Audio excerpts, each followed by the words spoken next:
Fashion के इस दौर में एक फैशन चल रहा है, कथा, सत्संग, पूजा आदि के नाम पर शोर मचाना। लगभग सबका मानना है कि सर्वशक्तिशाली न्यायकारी ईश्वर एक है और उसके पास सबके मन की बात जानने की भी शक्ति है। किंतु उस ईश्वर के नाम पर शोर मचाने वाले ये लोग धड़ल्ले से कहीं रात्रि जागरण के नाम पर, कभी भागवत कथा, सत्संग आदि के नाम पर लाउड स्पीकर द्वारा पूरे पास पड़ोस को, क्षेत्र को डिस्टर्ब करते हैं। क्षेत्र ही क्यों, कभी कभी तो शहर भर में खंभों आदि पर लाउड स्पीकर लगाकर रात दिन शोरगुल सहने के लिए जनता को मजबूर किया जाता है। कहीं कहीं तो ये दंगे फसाद तक का कारण बनते भी देखा जाता है। क्या यह व्यवहार सही है? नहीं। केवल सभा सत्संग स्थल तक ही ध्वनि पहुंचनी चाहिए। जब ईश्वर आपके मन की बात को, आपके मनोभावों को समझता है, तो फिर कीर्तन के रूप में शोर मचाने की आवश्यकता क्या है उसके लिए? बड़ी हास्यास्पद स्थिति होती है तब जब किसी कीर्तन के कार्यक्रम में वक्तागण, जिनमें कुछ कथित संतजन आदि भी होते हैं, और वे ईश्वर की महिमा का गुणगान करते हुए कहते हैं कि ईश्वर सर्वव्याप्त है और वह सभी के हृदय की बात जानता है, वह तो श्रद्धा का भूखा है। बस इतना भर कहते हुए वे लग जाते हैं कीर्तन करने और लोगों को उकसाते हैं जोर जोर से बोलने और तालियां बजाने के लिए, ये कहते हुए कि इतनी जोर से तालियां बजाओ कि ईश्वर तक पहुंच जाएं। अब सोचिए, जो महानुभाव ईश्वर को मन की बात जानने वाला बता रहे थे, वे ही लोगों को लाउड स्पीकर पर जोर जोर से शोर मचाने को कह रहे हैं। क्या यह उसी तरह की बात ना हुई जैसे कोई कह रहा हो कि मैंने आज तक किसी साले को, उल्लू के पट्टे को गाली नहीं दी? है ना हास्यास्पद बात? गाली देकर ही कह रहा है कि मैंने किसी को गाली नहीं दी आज तक। हो सकता है कि आप लोगों में भी कुछ अथवा बहुत से लोग होंगे जो इस तरह के कार्यक्रमों को पसंद करते होंगे और उनमें सहभागिता भी करते होंगे।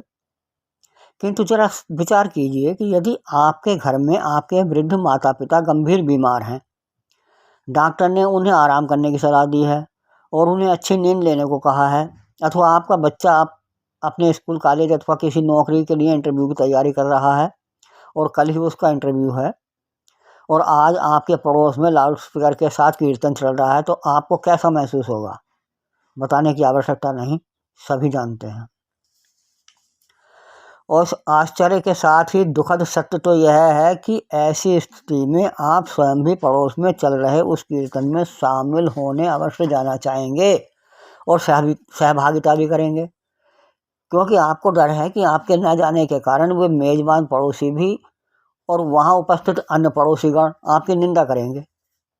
इस प्रकार आप इस आडंबर के कारण अपने बच्चे और अपने वृद्ध व बीमार माता पिता के शत्रु बनने को विवश हो जाएंगे।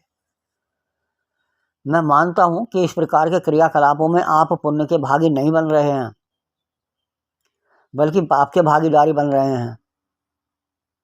और हम कब कहते हैं कि आप सत्संग ना करें? हम कब कहते हैं कि आप कीर्तन ना करें? हम तो आपके फिल्मी गीतों को गाने पर भी अंगुली नहीं उठाते, किंतु उन्हें मात्र आप या आप जो भी इच्छुक लोग हैं उन्हीं को सुनाएं। जो ना सुनना चाहें उन्हें तो बख्श दें, उन्हें तो हानि ना पहुंचाएं। सरकार ने शराब या धूम्रपान करने पर पाबंदी नहीं लगाई, जबकि सरकार भी और पीने वाले भी सभी जानते हैं कि शराब या धूम्रपान दिमाग सहित पूरे शरीर के लिए हानिकारक है। किंतु किसी को जबरदस्ती पिलाना अपराध है।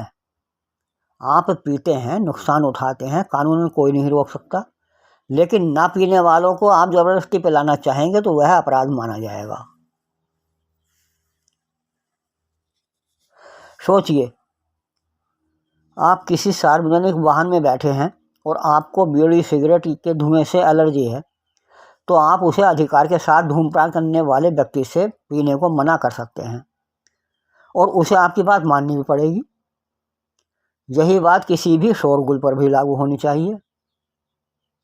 मेरी इस बात का अर्थ यह न लगाया जाए कि मैं सत्संग या कीर्तन की तुलना शराब और धूम्रपान से कर रहा हूँ, किंतु ये भी सच है कि जितना आनंद आपको कीर्तन में आ रहा होगा उससे बिल्कुल भी कम आनंद शराबी को शराब के नशे में नहीं होगा। और यह भी सच है कि कीर्तन वाले तो कीर्तन करते करते थक भी सकते हैं और फिर वहाँ से उठकर चले जाएंगे, लेकिन कुछ शराबी ऐसे भी होते हैं कि वे पीते पीते कभी थकते ही नहीं। वे तो कहते ही रहते हैं कि थोड़ी और, जब तक कि वे वहीं लुढ़क न जाएं। मैंने ऐसे सीन स्वयं देखे हैं। इससे तो यही सिद्ध होता है कि सत्संग करने वालों से अधिक शराबियों को शराब में आनंद आता होगा। कीर्तन करने वाले कीर्तन करते करते उगता जाएंगे, लेकिन शराबी व्यक्ति शराब पीते पीते नहीं उगताएगा, किंतु वह किसी अन्य व्यक्ति को उस शराब के आनंद लेने हेतु विवश नहीं कर सकता, जैसे कि लाउड स्पीकर वाले लोग अन्य लोगों को ऊंची आवाज़ सुनने को विवश क्या करते हैं।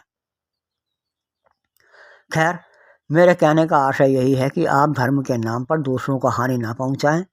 दूसरों को अवैध हानि पहुंचाकर आप पुण्य नहीं अपितु पाप करते हैं। किसी को अवैध हानि ना पहुंचाना बहुत बड़ा धर्म है।